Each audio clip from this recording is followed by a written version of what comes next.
कांदा उत्पादक शेतकऱ्याचा आवाज दिल्लीपर्यंत पोहोचवण्यासाठी पुणे जिल्ह्यातील मंचर येथे आज सर्वपक्षीय आंदोलन करण्यात आले। येथील एका शेतकऱ्याने म्हणजेच दिगंबर वावळ या शेतकऱ्याने कांद्याला योग्य भाव मिळाला नाही तर मी येथेच आत्महत्या करतो असे भरसभेत सांगून खिशात आणलेली विषारी कीटकनाशकाची बाटली प्राशन करण्याचा प्रयत्न केला।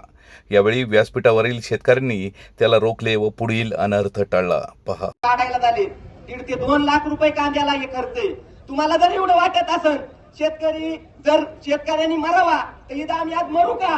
माझी इच्छा आहे, जर एक शेतकरी मरत असेल तर सरकार कांद्याला 25 रुपये हमी भाव देत असेल तर आज मी ह्या टेजवर दादा सांगतो, इथं आज मी मरायला तयार आहे। मी आज औषधाची बाटली आणलेली आहे।